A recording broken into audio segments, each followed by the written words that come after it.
Early last December, the European Union unveiled its Global Gateway, a plan to spend up to €300 billion over the next 6 years financing major infrastructure projects around the world. Although the Global Gateway does not have an explicit focus in terms of specific countries, it prioritizes developing regions such as Southeast Asia. The investment plan is just the latest expression of Europe's heightened interest in Southeast Asia and the Indo-Pacific region more generally. Clearly, Europe has its eye on the Indo-Pacific. But what impact will this newfound attention actually have on Southeast Asia? Currently, Southeast Asian states generally receive little infrastructure financing from the United States, and are sometimes wary of aspects of China's global development scheme, such as the Belt and Road Initiative, which increases debt of developing countries.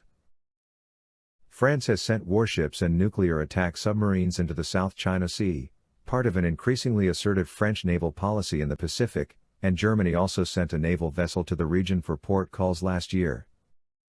Meanwhile, despite China's plummeting global image, the result, in part, of its wolf warrior diplomacy, it retains slightly more favorable ratings among some Southeast Asian publics than it does in other regions.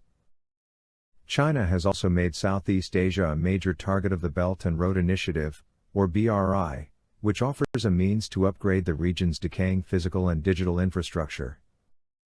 The Asian Development Bank estimates that Southeast Asia needs over $200 billion in annual infrastructure investments to do so. Europe's Global Gateway, while disposing of a sizable chunk of cash, simply cannot match the amount that China's BRI can provide. Further hampering the Global Gateway's ability to compete with the BRI is the fact that it sets conditions on its assistance that China does not.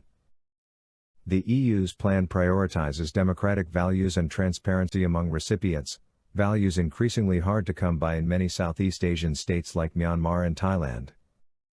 In other words, despite Europe's growing interest in the Indo-Pacific in general and Southeast Asia in particular, it is unlikely to play as large a role as it and some Southeast Asian states would like.